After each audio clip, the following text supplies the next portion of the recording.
ಇವತ್ತಿನ ಅಭ್ಯಾಸಕ್ಕಾಗಿ ನಾವು ಸುವಾರ್ತೆಗಳ ಆರಂಭ, ಮತ್ತಾಯನ ಸುವಾರ್ತೆ. ಕಳೆದ ಸಾರಿ ನಾವು ಮಾರ್ಕನ ಸುವಾರ್ತೆಯ ಬಗ್ಗೆ ಅಭ್ಯಾಸ ಮಾಡಿ ಅನೇಕ ವಿಷಯಗಳನ್ನ ತಿಳ್ಕೊಂಡಿದ್ದೆವು. ಯಾವ ರೀತಿಯಾಗಿ ಮಾರ್ಕನು ತನ್ನ ಜೀವಿತದಲ್ಲಿ, ಅಂದ್ರೆ ಮಾರ್ಕನ ಸುವಾರ್ತೆಯನ್ನು ಬರೆದಂತ ಗ್ರಂಥಕರ್ತ, ಆತನು ತನ್ನ ಜೀವಿತದಲ್ಲಿ ಅನೇಕ ಏರಿಳಿತಗಳನ್ನ ಕಂಡುಕೊಂಡಂತ ಒಬ್ಬ ವ್ಯಕ್ತಿಯಾಗಿದ್ದ. ಸ್ಥಿರತೆಯನ್ನ ಕಾಣದಂತ ಒಬ್ಬ ವ್ಯಕ್ತಿಯಾಗಿದ್ದ. ಆದ್ರೆ ದೇವರು ಅವನ ಜೀವನದಲ್ಲಿ ಅನೇಕ ವ್ಯಕ್ತಿಗಳನ್ನ ತೆಗೆದುಕೊಂಡು ಬರ್ತಾನೆ. ಉದಾಹರಣೆಗಾಗಿ ಪೇತ್ರ ಅನ್ರಿ, ಅಥವಾ ಅವನ ಸಂಬಂಧಿಕನಾದಂತಹ ಬಾರ್ನಬ ಅನ್ರಿ, ಇವರೆಲ್ಲ ಅವನ ಜೀವನದಲ್ಲಿ ಬಂದು ಅವನಿಗೆ ಬಹಳಷ್ಟು ಪ್ರೋತ್ಸಾಹ ಕೊಟ್ಟು, ಅವನಿಗೆ ಬೇಕಾದಂತ ಸತ್ಯವೇದದ ಅಭ್ಯಾಸದ ಒಂದು ರೂಢಿಯನ್ನ ಮಾಡಿಕೊಟ್ಟಾಗ ಅವನು ತನ್ನ ಜೀವನದಲ್ಲಿ ಬಹಳಷ್ಟು ಉನ್ನತಿಯನ್ನ, ಆತ್ಮೀಯ ಜೀವನದಲ್ಲಿ ಉನ್ನತಿಯನ್ನು ಸಾಧಿಸಿದಂತಹ ಒಬ್ಬ ವ್ಯಕ್ತಿಯಾಗಿ ನಮಗ ಕಂಡು ಬರ್ತಾನೆ. ಇಷ್ಟರ ಮಟ್ಟಿಗೆ ಅವನು ತನ್ನ ಜೀವನದಲ್ಲಿ, ಆತ್ಮೀಯ ಜೀವನದಲ್ಲಿ ಆತನ ಅಭಿವೃದ್ಧಿಯನ್ನು ಹೊಂತಾನಲ್ಲ. ಪೇತ್ರ ಆತನಿಗೇನು ಹೇಳ್ತಾನಂತಂದ್ರೆ, ಮೊದಲೇ ಪೇತ್ರ 5ನೇ ಅಧ್ಯಾಯ 17ನೇ ವಚನದಲ್ಲಿ ನೋಡೋ ಪ್ರಕಾರ ಆತ್ಮೀಯ ಮಗ ಅಂತ ಹೇಳಿ ಕರೀತಾನೆ. ಮೈ ಸ್ಪಿರಿಚುವಲ್ ಸನ್ ಅಂತ ಹೇಳ್ತಾನೆ. ನೋಡ್ರಿ, ಎಂಥ ಒಂದು ಒಳ್ಳೆಯ ಒಂದು ವಿಚಾರವನ್ನ ನಾವು ಜಾನ್ ಮಾರ್ಕ್ ಅವನ ಬಗ್ಗೆ ಪೇತ್ರನು ಹೇಳುವುದರಲ್ಲಿ ಕಂಡುಕೊಳ್ತೇವೆ. ಅಷ್ಟೇ ಅಲ್ಲದೆ ಪೌಲನು ಮೊದಲಿಗೆ ಅವನಿಗೆ ಬೇಡಂದಿದ್ದ. ಯಾಕಂದ್ರೆ ಇವ ನಮ್ಮ ಒಂದು ಟೀಮ್ನಿಂದ ಆತನು ಸಿಡಿದು ಹೊರಗೆ ಹೋಗಿದ್ದಾನೆ, ಅದಕ್ಕೆ ಅವನಿಗೆ ನಾವು ಪ್ರೋತ್ಸಾಹ ಕೊಡೋದು ಬೇಡ ಅಂತ ಹೇಳಿ ಮೊದಲಿಗೆ ಹೇಳಿದಂತ ಪೌಲನು ಈಗ ಆತ್ಮೀಯ ಸ್ಥಿತಿಯಲ್ಲಿ ಅಭಿವೃದ್ಧಿಗೊಂಡಂತ ಜಾನ್ ಮಾರ್ಕನಿಗೆ ಹೇಳುವುದನ್ನ ನಾವು 2ನೇ ತಿಮೋತಿ 4:11 ಓದ್ತೇವೆ. ಅದೇನಂತಂದ್ರೆ, ನನ್ನ ಸೇವೆಗಾಗಿ ಆತನು ಉಪಯುಕ್ತನಾಗಿದ್ದಾನೆ ಎಂಬುದಾಗಿ ಅವನ ಬಗ್ಗೆ ಒಂದು ಒಳ್ಳೆಯ ಒಂದು ಮಾತನ್ನ ಹೇಳೋದನ್ನ ನಾವು ಇಲ್ಲಿ ನೋಡುವಾಗ, ದೇವರು ಎಷ್ಟು ಅದ್ಭುತವಾದ ರೀತಿಯಲ್ಲಿ ತನ್ನ ಮಕ್ಕಳ ಜೀವನದಲ್ಲಿ ಕೆಲಸ ಮಾಡ್ತಾನೆ ಮತ್ತು ಅವರನ್ನು ಯಾವ ರೀತಿಯಾಗಿ ಉಪಯೋಗಿಸ್ಕೊಳ್ತಾನೆ ಎನ್ನುವಂತಹ ಒಂದು ವಿಚಾರವನ್ನ ಇಲ್ಲಿ ನಾವು ಸ್ಪಷ್ಟವಾಗಿ ಕಾಣ್ತೀವಿ. ಈ ರೀತಿಯಾಗಿ ಮಾರ್ಕನ ಸುವಾರ್ತೆಯ ಗ್ರಂಥಕರ್ತನ ಬಗ್ಗೆ ನಾವು ಅನೇಕ ವಿಷಯಗಳನ್ನ ತಿಳ್ಕೊಂಡಿವಿ. ಅದೇ ರೀತಿಯಾಗಿ ಯೇಸು ಸ್ವಾಮಿಯವರು ಎಷ್ಟು ಕಾರ್ಯತತ್ಪರರಾಗಿ ಅಲ್ಲಿ ಆರಂಭದಲ್ಲಿ ನಮಗೆ ಆ ಸುವಾರ್ತೆಯ ಆರಂಭದಲ್ಲಿ ಕಂಡು ಬರ್ತಾರೆ. ಮೊದಲೇ ಅಧ್ಯಾಯದಲ್ಲಿಯೇ ಎಷ್ಟು ಅದ್ಭುತಗಳನ್ನ ಅವರು ಮಾಡುವುದನ್ನ ಮತ್ತು ಬಹಳಷ್ಟು ಬ್ಯುಸಿ ಆಗಿರುವುದನ್ನ ನಾವು ಅವರ ಜೀವನದಲ್ಲಿ ಕಂಡುಕೊಳ್ತೇವೆ. ನಾವು ಸಹ ಅದೇ ರೀತಿಯಾಗಿ ಆತನ ಸೇವೆಯಲ್ಲಿ ನಮಗೆ ಕೊಟ್ಟಂತಹ ಜವಾಬ್ದಾರಿಗಳಲ್ಲಿ ನಾವು ಮನಸ್ಸು ಕೊಟ್ಟು ಕೆಲಸ ಮಾಡುವಂತವರಾಗಿರ್ಬೇಕು. We should not be the wasters of time, ಸಮಯ ಹರಣ ಮಾಡುವಂತವರಲ್ಲ. ಆದ್ರೆ ಗಲಾತ್ಯದವರಿಗೆ ಬರೆದ ಪತ್ರದಲ್ಲಿ ಪೌಲನು ಹೇಳುವ ಹಾಗೆ, ನಾವು ಸಮಯವನ್ನ ಬಹು ಬೆಲೆಯುಳ್ಳದ್ದೆಂದು ನೆನೆಸಿ ಅದನ್ನ ಉಪಯೋಗಿಸ್ಕೊಳ್ಬೇಕು ಎಂಬುದಾಗಿ ಆತನ ಹೇಳುವಂತೆ, ಆ ಸಮಯದ ಉಪಯೋಗ ನಾವು ಯಾವಾಗಲೂ ಯೇಸು ಸ್ವಾಮಿಯವರನ್ನ ಮುಂದಿಟ್ಟುಕೊಂಡು ಮಾಡುವರಾಗಿರ್ಬೇಕಾದದ್ದು ಅವಶ್ಯ ಅಂತ ಹೇಳಿ ನಾವು ಈ ಒಂದು ಪತ್ರದ ಮೂಲಕವಾಗಿ ಕಂಡುಕೊಂಡೆವು. ಈ ರೀತಿಯಾಗಿ ಅದರ ಒಂದು ಪೀಠಿಕೆ ಅಂದ್ರೆ ಪರಿಚಯ, ಅಷ್ಟೇ ಅಲ್ಲದೆ ಅಲ್ಲಿ ಯೇಸು ಸ್ವಾಮಿಯವರ ಒಂದು ಜೀವನ, ಅಷ್ಟೇ ಅಲ್ಲದೆ ಜಾನ್ ಮಾರ್ಕನ ವಿಷಯವಾದಂಥ ಅನೇಕ ಸಂಗತಿಗಳನ್ನ ನಾವು ಕಳೆದ ಸಾರಿ ಕಂಡುಕೊಂಡ್ಮೇಲೆ, ಈಗ ನಮಗೆ ಬರೆಯಲ್ಪಟ್ಟಂಥ ಮತ್ತಾಯನ ಸುವಾರ್ತೆಯ ಬಗ್ಗೆ ಸ್ವಲ್ಪ ವಿಷಯಗಳನ್ನ ತಿಳ್ಕೊಳ್ಳೋಣ. ಇದು ಅನುಕ್ರಮಣಿಕೆಯ ಪ್ರಕಾರ ಮೊದಲೇ ಒಂದು ಸುವಾರ್ತೆ ಆಗಿದೆ, ಫಸ್ಟ್ ಗಾಸ್ಪಲ್ ಇದು ನಮಗ ಕಂಡು ಬರ್ತದೆ. ಹೀಗೆ ಅದು ಯೆರೂಸಲೇಮಿನ ನಾಶ ಆಗುವುದಕ್ಕಿಂತ ಮುಂಚಿತವಾಗಿ ಬರೆಯಲ್ಪಟ್ಟಂತ ಈ ಒಂದು ಯೆರೂಸಲೇಮಿನ ದೇವಾಲಯದ ನಾಶ ಆಗೋಕ್ಕಿಂತ ಮುಂಚಿತವಾಗಿ ಬರೆಯಲ್ಪಟ್ಟಂತ ಈ ಒಂದು ಸುವಾರ್ತೆ ಅಂತ ಹೇಳಿ ನಾವು ಇದರಲ್ಲಿ ಕಂಡುಕೊಳ್ತೇವೆ. ಯಾಕಂದ್ರೆ 24ನೇ ಅಧ್ಯಾಯಕ್ಕೆ ನೀವು ಬರುವಾಗ ಯೇಸು ಸ್ವಾಮಿ ಯೆರೂಸಲೇಮಿನ ದೇವಾಲಯ ಮತ್ತು ಇತರ ಎಲ್ಲಾ ವಿಷಯಗಳಿಗೆ ಮುಂದಾಗ್ತಕ್ಕಂಥ ಎಲ್ಲಾ ವಿಷಯಗಳ ಬಗ್ಗೆ ಅಲ್ಲಿ ಉಲ್ಲೇಖ ಮಾಡ್ತಾನೆ. ಅಂತಂದ್ರೆ ಇನ್ನೂ ಅದು ಇತ್ತು ಅಂತ ಹೇಳಿ ಅದರ ಅರ್ಥ ನಮಗ ಆಗ್ತದೆ. ಹೀಗಿರುವಾಗ ಅದು ಅದಕ್ಕಿಂತ ಮುಂಚಿತವಾಗಿ ಬರೆಯಲ್ಪಟ್ಟಂತಹ ಒಂದು ಪುಸ್ತಕ ಅಂತ ಹೇಳಿ ನಾವು ಸ್ಪಷ್ಟವಾಗಿ ಕಂಡ್ಕೊಳ್ತೇವೆ. ಹೀಗೆ ಆ ದೇವರ ಆಲೋಚನೆಗಳು, ದೇವರ ಮಾರ್ಗಗಳು ಎಷ್ಟು ಅದ್ಭುತವಾಗಿವೆ, ಅವುಗಳನ್ನ ಊಹಿಸ್ಲಿಕ್ಕೂ ಆಗುವುದಿಲ್ಲ ಮತ್ತು ಪೂರ್ಣವಾಗಿ ಗ್ರಹಿಸ್ಲಿಕ್ಕೂ ಸಾಧ್ಯವಿಲ್ಲ. ಯೆಶಾಯನ ಪ್ರವಾದನೆಯ 55ನೇ ಅಧ್ಯಾಯ 9ನೇ ವಚನದಲ್ಲಿ ನಾವು ನೋಡುವಂತೆ, ನನ್ನ ಮಾರ್ಗಗಳು ನಿಮ್ಮ ಮಾರ್ಗಗಳಲ್ಲ, ಈ ಆಲೋಚನೆಗಳು ನಿಮ್ಮ ಆಲೋಚನೆಗಳಲ್ಲ. ಭೂಮಿಗೆ ಆಕಾಶವು ಎಷ್ಟು ಅಂತರವುಳ್ಳದೋ ಅಷ್ಟು ಅವು ಅಂತರವುಳ್ಳವುಗಳಾಗಿವೆ ಎಂಬುದಾಗಿ ದೇವರೇ ಅಲ್ಲಿ ಹೇಳುವುದನ್ನ ನಾವು ನೋಡುವಾಗ, ಈ ದೇವರ ಆಲೋಚನೆಗಳನ್ನು, ಮಾರ್ಗಗಳನ್ನ ಊಹಿಸ್ಲಿಕ್ಕೂ ಸಾಧ್ಯವಿಲ್ಲ, ಪೂರ್ಣವಾಗಿ ಗ್ರಹಿಸ್ಲಿಕ್ಕೂ ಸಾಧ್ಯವಿಲ್ಲ. ಆದರೆ ನಮಗೆ ಎಷ್ಟು ದೇವರು ತಿಳುವಳಿಕೆ ಕೊಡ್ತಾನೆ, ಗ್ರಹಿಸ್ಲಿಕ್ಕೆ ಶಕ್ತಿ ಕೊಡ್ತಾನೆ, ಜ್ಞಾನ ಕೊಡ್ತಾನೆ, ಅದರ ಪ್ರಕಾರ ನಾವು ಮಾಡ್ತಾ ಹೋಗ್ಬೇಕಾದದ್ದು ನಮ್ಮ ಕರ್ತವ್ಯ.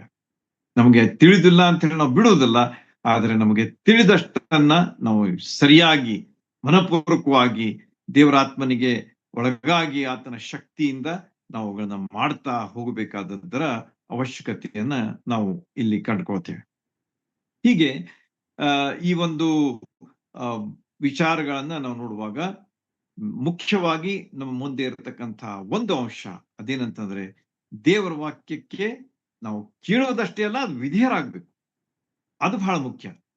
ನಾವು ಎಷ್ಟೋ ಸಲ ಕೇಳ್ತೇವೆ, ಆದ್ರೆ ಎಷ್ಟೋ ಸಲ ಮರೆತು ಬಿಡ್ತೇವೆ, ಎಷ್ಟೋ ಸಲ ಲಕ್ಷ್ಯ ಕೊಡುವುದಿಲ್ಲ, ಎಷ್ಟೋ ಸಲ ಅವುಗಳನ್ನ ಮಾಡುವುದಕ್ಕೆ ಪ್ರಯತ್ನನೂ ಮಾಡೋದಿಲ್ಲ.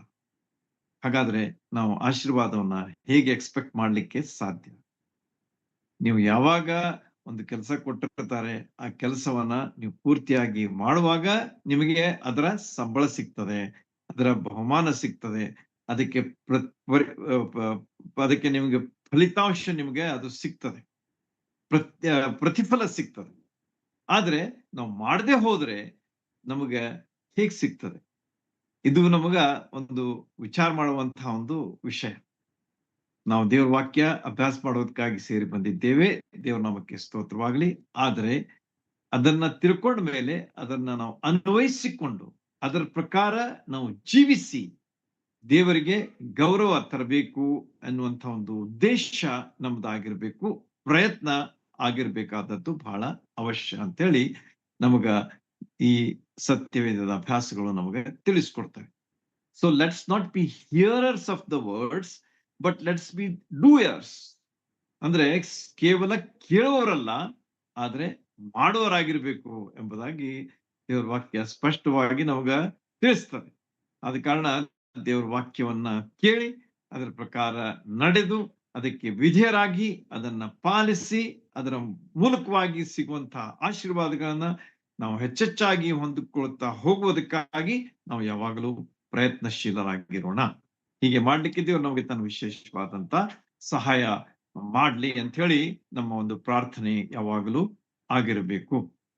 ಈ ರೀತಿಯಾಗಿ ಇಲ್ಲಿ ಮಾರ್ಕನು ಬರೆದಂತ ಸುವಾರ್ತೆಯಲ್ಲಿ ಯೇಸು ಸ್ವಾಮಿ ಒಬ್ಬ ಒಳ್ಳೆಯ ಸೇವಕ, is the servant of god, ದೇವರ ಒಳ್ಳೆಯ ಸೇವಕ, ಮಾದರಿಯ ಸೇವಕ, ಯಶಸ್ವಿಯಾದಂಥ ಸೇವಕ ಅಂತ ಹೇಳಿ ಆತನ ಬಗ್ಗೆ ಬರೆದದ್ದನ್ನ ನಾವು ಕಾಣ್ತೇವೆ. ಮತ್ತು ಆತನು ಯಾರಿಗಾಗಿ ಬರೆದ ಅಂತ ಹೇಳಿ ನಾವು ನೋಡುವಾಗ, ರೋಮದಲ್ಲಿರ್ತಕ್ಕಂಥ ಯಹೂದ್ಯರಿಗೆ ಆತನು ಬರೆದ. ಯಾಕಂದ್ರೆ ಅದನ್ನು ಕಲಿಸುವುದು ಬಹಳ ಅವಶ್ಯವಾಗಿತ್ತು. ಆದ ಕಾರಣ ಜಾನ್ ಮಾರ್ಕ್ ಆತನು ಮಾರ್ಕನ ಸುವಾರ್ತೆಯನ್ನು ರೋಮ್ ಸ್ಥಳದಲ್ಲಿ ಇದ್ದಂತ ವಿಶ್ವಾಸಿಗಳಿಗೆ ಆತನು ಕಲಿಸಿಕೊಡುವುದಕ್ಕಾಗಿ ಬರೆದದ್ದನ್ನ ನಾವು ಅಲ್ಲಿ ಕಂಡುಕೊಳ್ತೇವೆ. ಹೀಗೆ ಮಾರ್ಕನ ಸುವಾರ್ತೆಯಿಂದ ಅನೇಕ ವಿಷಯಗಳನ್ನ ನಾವು ಕಂಡುಕೊಂಡಿದ್ದೇವೆ. ಇವತ್ತು ನಾವು ಮೊದಲೇ ಒಂದು ಸುವಾರ್ತೆ ಆದಂತಹ ಮತ್ತಾಯನ ಸುವಾರ್ತೆಯ ಬಗ್ಗೆ ನಾವು ತಿಳ್ಕೊಳ್ಳೋಣ. ಆರಂಭದಲ್ಲಿ ಏನೇನಾಯ್ತು? ಯಾಕಂದ್ರೆ ಅಲ್ಲಿ 28 ಅಧ್ಯಾಯಗಳಿವೆ. ಅವುಗಳನ್ನ ನಾವು ಅಭ್ಯಾಸ ಮಾಡ್ಲಿಕ್ಕೆ ಬಹಳ ಸಮಯ ಹಿಡಿತದೆ. ಈಗ ನಾನು ಒಂದು ಕುಟುಂಬದಲ್ಲಿ ಅದರ ಅಭ್ಯಾಸ ಮಾಡ್ತಾ ಇದ್ದೇನೆ. ಬಹಳಷ್ಟು so many weeks have passed, ಬಹಳಷ್ಟು ವಾರಗಳು ದಾಟಿ ಹೋಗ್ತಾ ಇವೆ. Still we are in the 23rd chapter, 23ನೇ ಅಧ್ಯಾಯದಲ್ಲಿ ನಾವು ಇದ್ದೇವೆ. ಅಂದ್ರೆ ದೇವ್ರ ವಾಕ್ಯ ನಾವು ಅದನ್ನ ಯೋಗ್ಯವಾಗಿ ಅಭ್ಯಾಸ ಮಾಡಬೇಕಾಗ್ತದೆ. ಸುಮ್ಮನೆ ಗಡಿಬಿಡಿಯಿಂದ ದಾಟಿ ಹೋಗ್ಲಿಕ್ಕೆ ಬರುದಿಲ್ಲ. ಆದ ಕಾರಣ ಇವತ್ತು ನಾವು ಕೇವಲ ಆರಂಭದ ವಿಷಯಗಳನ್ನ ಅಭ್ಯಾಸ ಮಾಡೋಣ.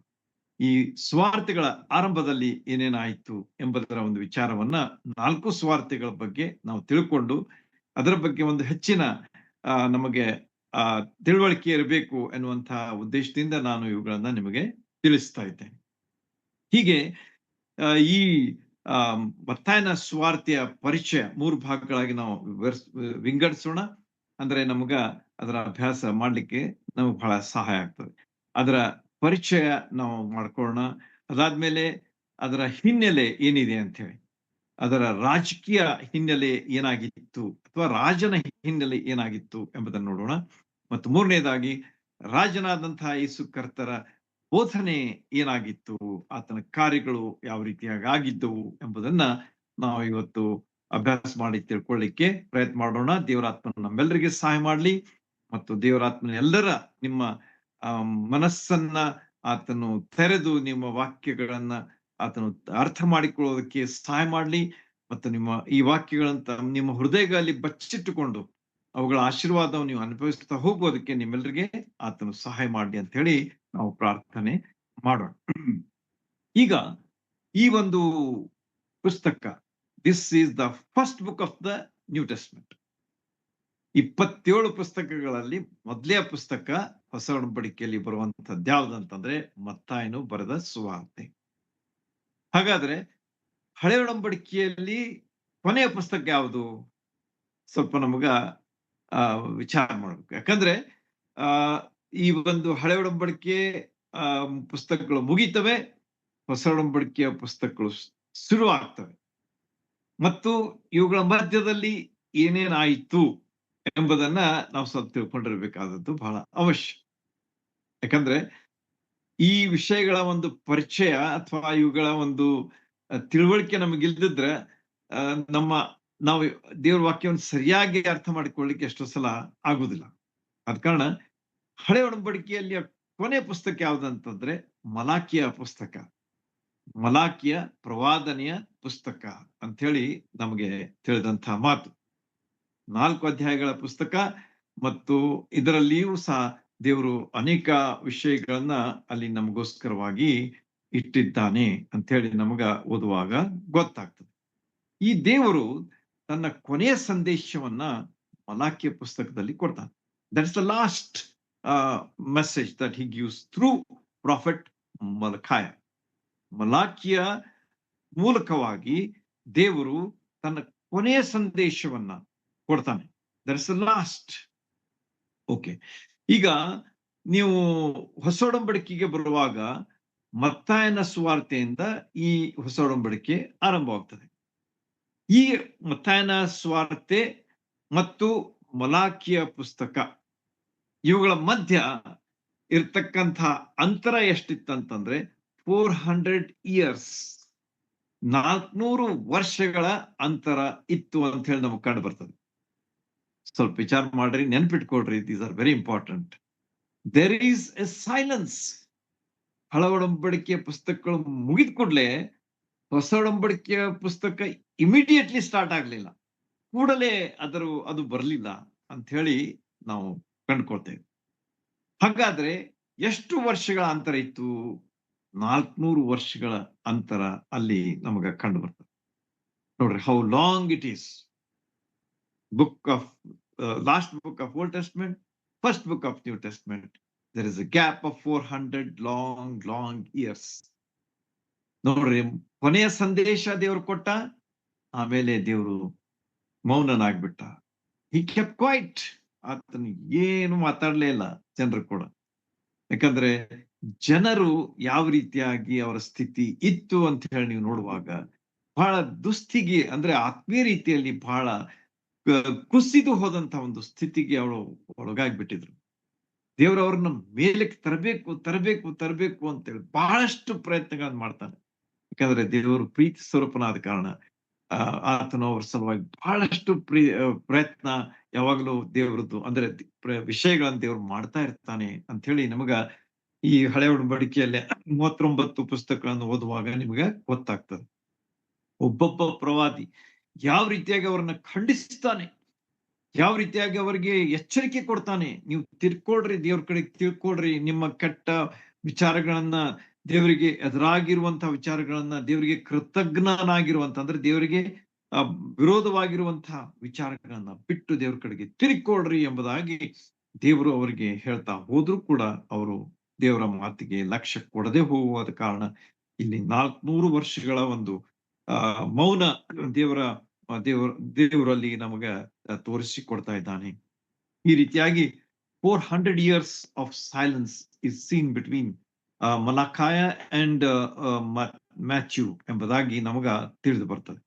ಹೀಗಿರುವಾಗ ಈ ಹಳೆ ಒಡಂಬಡಿಕೆಯ ಒಂದು ಪುಸ್ತಕದ 4ನೇ ಅಧ್ಯಾಯ ಕೊನೆಯ ವಚನಗಳಲ್ಲಿ ನಾವು ನೋಡುವಾಗ ಈ ಹಳೆ ಒಡಂಬಡಿಕೆ ಯಾವ ರೀತಿಯಾಗಿ ಕೊನೆಗೊಳ್ತದೆ ಅಂತಂದ್ರೆ ಶಾಪದಿಂದ ಕೊನೆಗೊಳ್ತದೆ.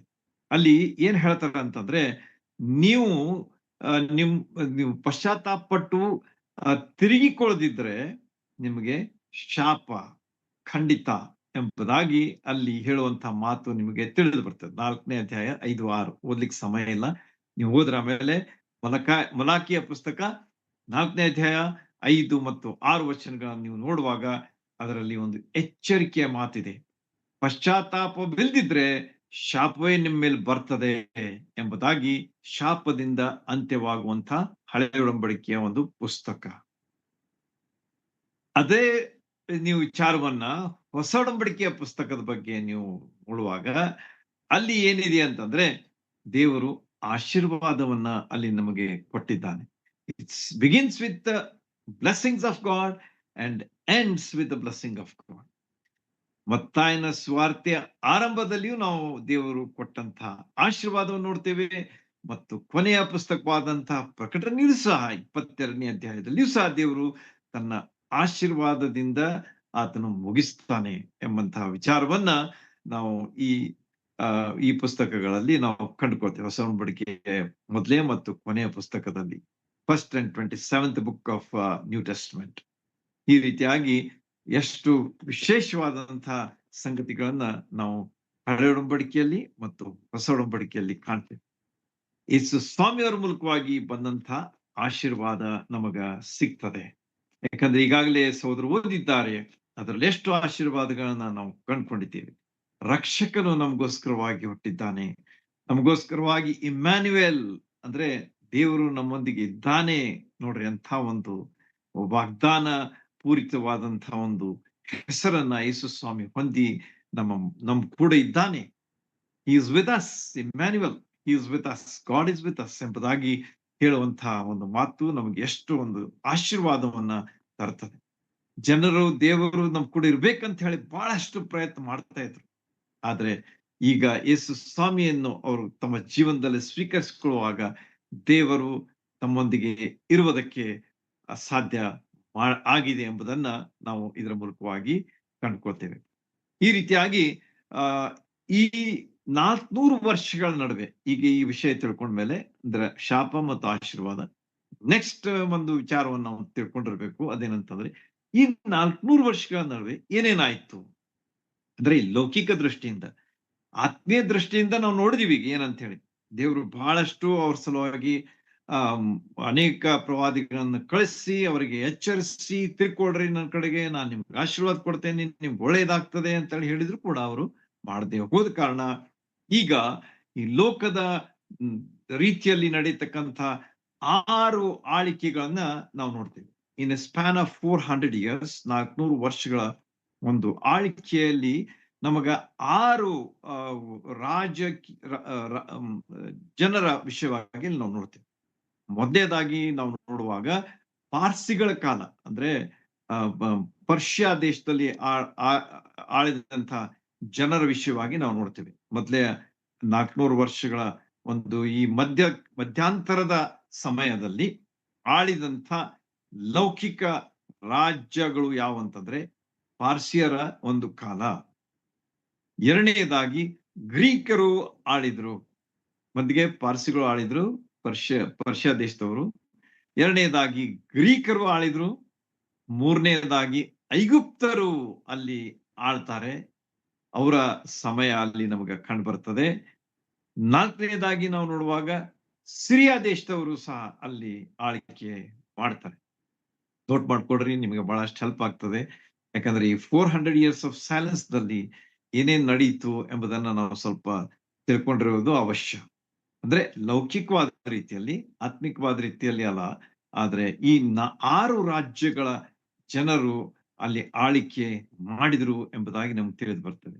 ಸಿರಿಯ ದೇಶದ ಜನರು, ರಾಜರು ಅಲ್ಲಿ ಆಳಿದ್ರು ಎಂಬುದಾಗಿ. ಆಮೇಲೆ ಏನಾಯ್ತು? 5ನೇದಾಗಿ ಯಹೂದ್ಯರು ಆ ಯಹೂದ್ಯರ ಸ್ವತಂತ್ರ ಆಳಿಕೆ ಅಲ್ಲಿ ಇತ್ತು ಎಂಬುದಾಗಿಯೂ ಸಹ ನಾವು ನೋಡ್ತೇವೆ. ಮತ್ತು ಕೊನೆಯದಾಗಿ 6ನೆಯ ಒಂದು ಆಳಿಕೆ ಯಾವುದಾಗಿತ್ತು ಅಂತಂದ್ರೆ ರೋಮನರ ಆಳಿಕೆ ಆಗಿತ್ತು. ರೋಮ್ ದೇಶದ ರಾಜರು ಆ ಸಮಯದಲ್ಲಿ ಆಳ್ತಾ ಇದ್ರು ಎಂಬುದಾಗಿ. 400 ವರ್ಷಗಳ ಕೊನೆಯ ಭಾಗಕ್ಕೆ ನಾವು ಬರುವಾಗ ರೋಮನರ ಆಳಿಕೆ ನಮಗ ಕಂಡು ಬರುತ್ತದೆ. ಅದೇ ಸಮಯದಲ್ಲಿ ಯೇಸು ಸ್ವಾಮಿ ಈ ಲೋಕಕ್ಕೆ ಹುಟ್ಟಿ ಬರ್ತಾರೆ ಎಂಬುದು ಸಹ ನಮ್ಮೆಲ್ಲರಿಗೆ ತಿಳಿದಂತ ಮಾತು. ಈ ರೀತಿಯಾಗಿ 400 ವರ್ಷಗಳ ಮಧ್ಯಂತರದ ಸಮಯದಲ್ಲಿ ಈ 6 ಬೇರೆ ಬೇರೆ ದೇಶದ ರಾಜರು ಆಳಿದ್ರು ಎಂಬುದಾಗಿ ನಾವು ನೆನಪಿನಲ್ಲಿ ಇಟ್ಕೊಂಡಿರೋಣ. ಕ್ವಿಕ್ ಆಗಿ ಹೇಳ್ತೇನೆ. ಪಾರ್ಸಿಗಳು ಆಳಿದ್ರು, ಗ್ರೀಕರು ಆಳಿದ್ರು, ಐಗುಪ್ತರು ಆಳಿದ್ರು, ಸಿರಿಯ ದೇಶದವರು ಆಳಿದ್ರು, ಯಹೂದ್ಯರು ಸ್ವತಂತ್ರ ಆಳ್ವಿಕೆ ಮಾಡಿದ್ರು, ಕೊನೆಯದಾಗಿ ರೋಮನ್ರು ಆಳಿದ್ರು ಎಂಬುದಾಗಿ ಅಲ್ಲಿ ನಮಗ ಕಂಡು ಬರುವಂತ ವಿಷಯ. ಆಮೇಲೆ ಏನಾಯ್ತು ಅಂತಂದ್ರೆ ಯೇಸು ಸ್ವಾಮಿ ಗಲಾತ್ಯದವರಿಗೆ ಬರೆದ ಪತ್ರ 4ನೇ ಅಧ್ಯಾಯ 4ನೇ ವಚನದಲ್ಲಿ ನಾವು ನೋಡೋ ಪ್ರಕಾರ ಕಾಲವು ಪರಿಪೂರ್ಣವಾದಾಗ ಯೇಸು ಸ್ವಾಮಿಯವರು ಈ ಲೋಕಕ್ಕೆ ಬಂದರು ಎಂಬುದಾಗಿ ನಮಗ ತಿಳಿಸಲ್ಪಟ್ಟಂತ ಶುಭ ಸಂದೇಶ, ಸುಸಮಾಚಾರ, ಗಾಸ್ಪಲ್ ಎಂಬುದಾಗಿ ನಮಗ ಇಲ್ಲಿ ಕಂಡು ಬರ್ತದೆ. ಈ ರೀತಿಯಾಗಿ ಯೇಸು ಸ್ವಾಮಿ ಈ ಸಮಯ ಅಂದ್ರೆ 400 ವರ್ಷಗಳಾದ್ಮೇಲೆ ಹೊಸ ಒಡಂಬಡಿಕೆ ಆರಂಭದಲ್ಲಿ ಯೇಸು ಸ್ವಾಮಿ ಲೋಕಕ್ಕೆ ಬರ್ತಾರೆ ಎಂಬುದು ನಮಗ ಕಂಡು ಬರುವಂತಹ ಒಂದು ವಿಷಯ. ಯಾಕಂದ್ರೆ ದೇವರ ಟೈಮ್ ಟೇಬಲ್ ಪ್ರಕಾರ after 400 years of silence the Lord sends his own beloved son. ನಾವು ಯೋಹಾನ 3:16 ನೋಡುವಾಗ ದೇವರು ಲೋಕದ ಮೇಲೆ ಎಷ್ಟೋ ಪ್ರೀತಿಯನ್ನು ಇಟ್ಟು ತನ್ನ ಒಬ್ಬನೇ ಮಗನನ್ನು ಕಳುಹಿಸಿಕೊಟ್ಟನು. ಆತನನ್ನು ನಂಬುವ ಒಬ್ಬನಾದರೂ ನಾಶವಾಗದೆ ಎಲ್ಲರೂ ನಿತ್ಯ ಜೀವವನ್ನ ಪಡೆಯಬೇಕೆಂದು ಆತನನ್ನು ಕೊಟ್ಟನು ಎಂಬುದಾಗಿ ಹೇಳಿದಂತ ಮಾತು ನಮ್ಮೆಲ್ಲರಿಗೆ ಪಾಠ ಇದೆ. ಅದೇ ಇಲ್ಲಿ ನಮಗ ಕಂಡು ಬರುವಂತಹ ಒಂದು ವಿಷಯವಾಗಿದೆ. ಯೇಸು ಸ್ವಾಮಿಯನ್ನ ದೇವರು ಕಾಲ ಪರಿಪೂರ್ಣವಾದಾಗ ಕಳಿಸ್ಕೊಡ್ತಾನೆ ಅಂತಂದ್ರೆ 400 ಇಯರ್ಸ್ ಆಫ್ ಸೈಲೆನ್ಸ್, ಮಧ್ಯಂತರದ ಮೌನ ಕಾಲ ಮುಗಿದ ಕೂಡಲೇ ದೇವರು ಯೇಸು ಸ್ವಾಮಿಯನ್ನ ಈ ಲೋಕಕ್ಕೆ ಕಳಿಸಿ ಕೊಟ್ಟನು ಎಂಬುದಾಗಿ ನಮಗ ಇಲ್ಲಿ ಕಂಡು ಬರ್ತದೆ. ಮನುಷ್ಯ ತನ್ನ ಎಲ್ಲಾ ಪ್ರಯತ್ನಗಳನ್ನ ಮಾಡ್ತಾ ಇದ್ದ. ಅಂದ್ರೆ ಧಾರ್ಮಿಕವಾದಂತಹ ಪ್ರಯತ್ನಗಳು ಮಾಡ್ತಾ ಇದ್ದ, ರಾಜಕೀಯವಾದಂತಹ ವಿಷಯಗಳಲ್ಲಿ ಬಹಳಷ್ಟು ಪ್ರಯತ್ನ ನಡೆದಿತ್ತು. ಸಮಾಧಾನ, ಶಾಂತಿಯನ್ನ ಪಡ್ಕೊಳ್ಬೇಕು ಎಂಬಂತಹ ವಿಚಾರದಿಂದ ಅವರು ಬಹಳಷ್ಟು ಪ್ರಯತ್ನಗಳನ್ನ ಮಾಡ್ತಾ ಇದ್ರು. ಆದ್ರೆ ಅವರಿಗೆ ಆಗ್ತಾ ಇರಲಿಲ್ಲ. ಯಾಕಂದ್ರೆ ದೇವರನ್ನ ಬಿಟ್ಟು ನಾವು ಏನು ಮಾಡ್ಲಿಕ್ಕೆ ಆಗೋದಿಲ್ಲ. ಅದನ್ನೇ ಯೇಸು ಸ್ವಾಮಿ ನಮಗೆ ಯೋಹಾನ 15:5 ಹೇಳ್ತಾರೆ, ನನ್ನನ್ನ ಬಿಟ್ಟು ನೀವು ಏನನ್ನು ಮಾಡಲಾರಿರಿ ಎಂಬುದಾಗಿ. ದೇವರಿಲ್ಲದಿದ್ರೆ ನಮಗ ಏನು ಮಾಡ್ಲಿಕ್ಕೆ ಆಗುದಿಲ್ಲ. Without God we can not do anything, with God we can do everything ಎಂಬುದನ್ನ ನಾವು ನೆನಪಿನಲ್ಲಿ ಇಟ್ಕೊಂಡಿರೋಣ. ನೆನಪಿಟ್ಕೊಡ್ರಿ, without God we can not do anything, with God we can do everything ಎಂಬುದನ್ನ ನಾವು ತಿಳ್ಕೊಂಡು ಯಾವಾಗಲೂ ದೇವರು ನಮ್ಮೊಂದಿಗಿರುವಂತಹ ರೀತಿಯಲ್ಲಿ ನಮ್ಮ ಜೀವಿತಗಳನ್ನ ನಾವು ಶುದ್ಧರಾಗಿ ಇಟ್ಕೊಂಡಿರೋಣ. ಒಳ್ಳೆಯ ಸ್ಥಿತಿಯಲ್ಲಿ ನಮ್ಮ ಜೀವನ, ನಮ್ಮ ಹೃದಯಗಳು ಯಾವಾಗಲೂ ದೇವರಿಗೆ ಮೆಚ್ಚುಗೆ ಆಗಿದ್ದು, ಆತ ನಮ್ಮೊಂದಿಗಿದ್ದು ನಮ್ಮನ್ನು ನಡೆಸುವುದಕ್ಕಾಗಿ ನಾವು ಯಾವಾಗಲೂ ಸಿದ್ಧರಾಗಿ ಇರುವುದಕ್ಕೆ ನಾವು ಪ್ರಯತ್ನ ಇಡೋಣ ಅಂತೇಳಿ ನಾವು ಇದರಿಂದ ಕಂಡುಕೊಳ್ಳುವಂತಹ ಒಂದು ಪಾಠ. ಆಮೇಲೆ ಏನಾಯ್ತು ಅಂತಂದ್ರೆ ಇಸ್ರಾಯೇಲ್ ಏನಾಗಿದೆ ಅಂತಂದ್ರೆ ಒಂದು ಆತ್ಮಿಕ ಬಂಧನದಲ್ಲಿ ಸಿಕ್ಕಾಕೊಂಡಿತ್ತು. It was in the bondage. ಇಸ್ರಾಯೇಲರು ಒಂದು ಆತ್ಮಿಕ ಬಂಧನಕ್ಕೆ ಅವರು ಸಿಕ್ಕಾಕೊಂಡಿದ್ರು ಎಂಬುದಾಗಿ ಇಲ್ಲಿ ನಮಗ ಕಂಡು ಬರ್ತದೆ. ಆಮೇಲೆ ಏನಾಯ್ತು ಅಂತಂದ್ರೆ, ಈ ಮೇಲಿನ ಈ ಒಂದು ಇಸ್ರಾಯೇಲ್ರು ಆತ್ಮೀಯ ಬಂಧನಕ್ಕೆ ಸಿಕ್ಕಾಕೊಂಡಿರುವಾಗ ಮೇಲೆ ನಡೆದಂತ ಈ ಎಲ್ಲಾ ಪ್ರಯತ್ನಗಳು, ಎಲ್ಲಾ ಆಳ್ವಿಕೆಗಳು ಯಾವುದೇ ಪ್ರಯೋಜನಕ್ಕೆ ಬರಲಿಲ್ಲ. ಯಾವುದೇ ಒಂದು ಫಲಿತಾಂಶವನ್ನ ಅವು ತರಲಿಲ್ಲ ಎಂಬುದಾಗಿ ನಮಗ ತಿಳಿದು ಬರ್ತದೆ. Till the Lord Jesus Christ came to this world. ಯೇಸು ಸ್ವಾಮಿ ಲೋಕಕ್ಕೆ ಬರುವ ತನಕ ಯಾವುದೇ ಫಲ ಅಲ್ಲಿ ಸಿಗಲಿಲ್ಲ ಅವರಿಗೆ, ಅವರ ಪ್ರಯತ್ನಗಳಿಗೆ ಎಂಬುದಾಗಿ ನಾವು ಇಲ್ಲಿ ಸ್ಪಷ್ಟವಾಗಿ ಕಂಡುಕೊಳ್ತೀವಿ. ಆಮೇಲೆ ಏನಾಯ್ತು, ಕೊನೆಗೇನಾಯ್ತು ಅಂತ ಹೇಳಿ ನಾವು ಈಗ ನೋಡೋಣ. ಎಲ್ಲಾ ಸೋಲೆ, ಅವರ ಪ್ರಯತ್ನಗಳೆಲ್ಲ ದೇವರ್ ಆಲ್ ಫೇಲ್ಯೂರ್ಸ್. ಏನ್ ಮಾಡಿ ಒಂದು ಒಂದು ಯಶಸ್ಸನ್ನು ಪಡ್ಕೊಳ್ಬೇಕು, ಆತ್ಮೀಯ ರೀತಿಯಲ್ಲಿ ನಾವು ಸ್ಥಿರರಾಗಬೇಕು, ಅಥವಾ ನಾವು ಸೆಕ್ಯೂರ್ಡ್ ಆಗ್ಬೇಕು, ಸುರಕ್ಷಿತರಾಗಬೇಕು ಎಂಬಂತಹ ಒಂದು ಪ್ರಯತ್ನ ಅವರದಾಗಿದ್ರೂ ಕೂಡ ಏನು ಅದಕ್ಕೆ ಫಲ ಸಿಗಲಿಲ್ಲ. ಸೋಲೆ ಅವರಿಗೆ ಉಂಟಾಯ್ತು ಹೊರತು ಅದರಿಂದ ಅವರಿಗೆ ಯಾವ ಪ್ರಯೋಜನ ಉಂಟಾಗ್ಲಿಲ್ಲ ಎಂಬುದಾಗಿ ನಮಗ ಕಂಡು ಬರ್ತದೆ. ಇತಿಹಾಸದಲ್ಲಿ ಇದೇನಾಗಿತ್ತು ಅಂತಂದ್ರೆ, it was A dark period ಅಂತ ಹೇಳ್ಬೋದು. ಒಂದು ಕತ್ತಲೆಯ ಸಮಯ ಆಗಿತ್ತು ಆತ್ಮೀಯ ರೀತಿಯಲ್ಲಿ. It was A dark period ಅಂತ ಹೇಳಿ ಎಲ್ಲಾ ಕಡೆಗೆ ಒಂದು ಆತ್ಮೀಯ ಒಂದು ಕತ್ತಲೆ ಅನ್ನ ನಾವು ಈ ಒಂದು ದೃಶ್ಯ ನಮಗ ಕಣ್ಣ ಮುಂದೆ ತರ್ತದೆ.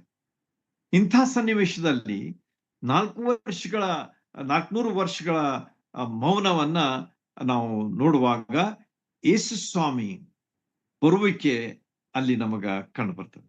After the completion of 400 years, we see the announcement of the coming of the Lord Jesus Christ. Announcement ಅಂತಂದ್ರೆ ಯಾರು ಮಾಡ್ತಾರೆ?